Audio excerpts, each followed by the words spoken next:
Mason there. Well, joining me now from Miami, we have the CEO of the Berlin Stock Exchange, Artur Fischer. In Athens, the former World Bank economist and former Greek MP, Elena Panaritis. And in the studio here, we have the assistant editor of the Financial Times, Gillian Tett. Gillian, first of all, you are just back from Washington. Is your assessment that the Americans are more worried about the politics of this and the economics, that they are worried about this lost generation? Well, I think they're worried about both. I mean, there's a bit of self-interest here because the Americans are very worried about the fact that the US economy is not expanding as fast as they thought it should be, and they think that's partly because of the slow global growth and the problems in the Eurozone. However, they're also concerned about the general prospect of a lost generation in Europe and the possibility of political turmoil. But last of all, there's also a feeling that actually America has learnt some lessons for the last 5 years that frankly could be copied in Europe, and whether it's about trying to take more active measures to recapitalise banks or to try and get the economy going, the Americans do think they actually have something to tell the Europeans about what they could do instead of the current mess. Elena, is it helpful to you that the Americans are singing this song? Does it actually make a difference? Will it give European countries confidence to ease off austerity? Frankly, I think we have completely misdiagnosed this European crisis. And we have based all our growth on a solution which was completely based on austerity. But European economies are very bureaucratic, very high transaction costs, and they need a serious deregulation, starting with my economy, Greece.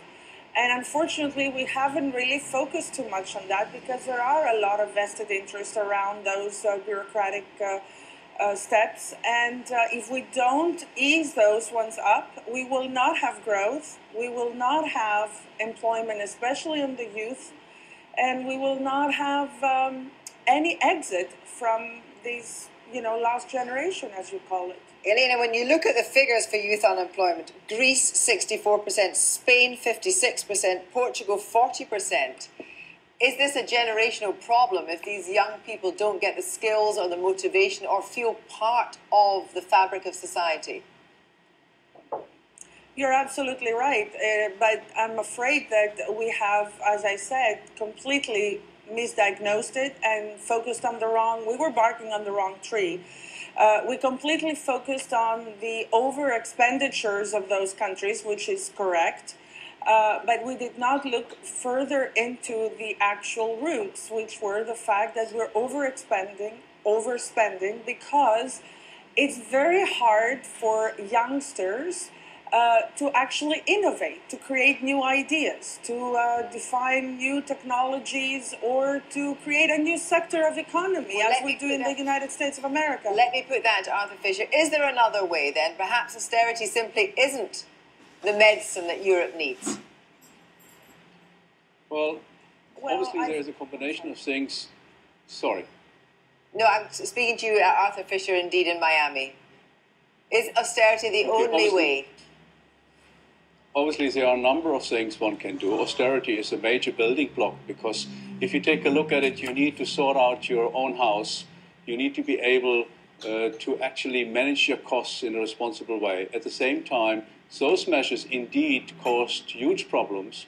And I believe Europe has something to offer here. If we have mobility, if we have structural reforms, then we can actually generate growth by allowing in the EU unemployed people in Greece to work elsewhere, and by implementing structural reforms, we can incentivize investors to provide jobs in Greece, in Spain, and elsewhere.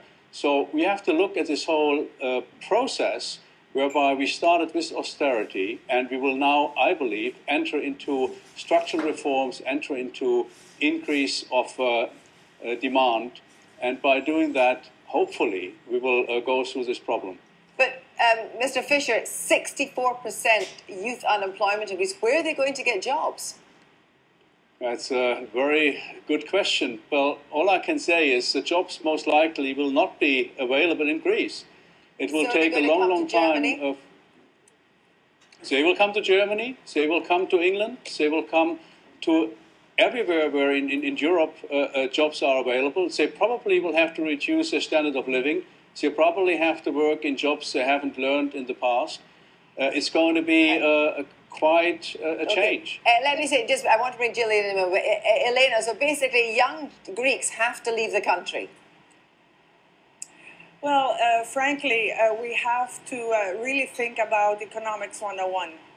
We're talking about white-collar workers here, well-educated individuals with over 2 to 3 foreign languages and usually 1 or 2 master degrees.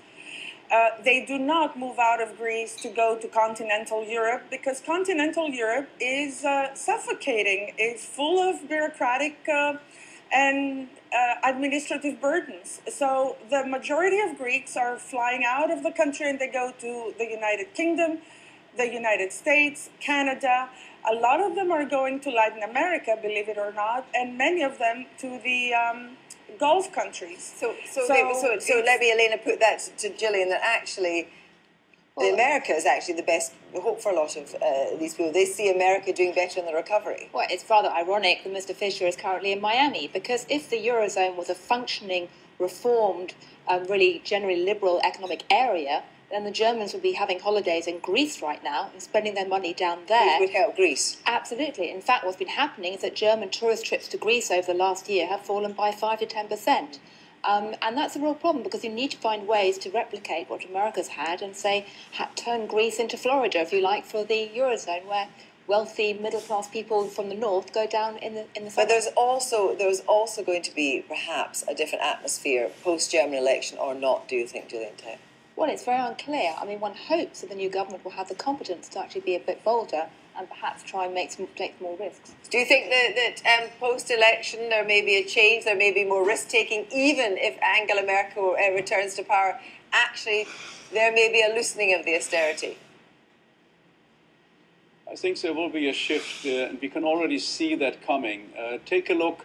In Germany, we lately had salary increases around 5%, which about 2 years ago were unthinkable that would happen. So Lagarde's demand that we have higher spending in Germany already takes place. When you take a look at the Social Democrats, who currently propose quite drastic tax increases, I believe that the Conservatives, if they stay in power, they will obviously try to ease the austerity program in a way that the results don't suffocate German output and German demand on German goods outside Germany.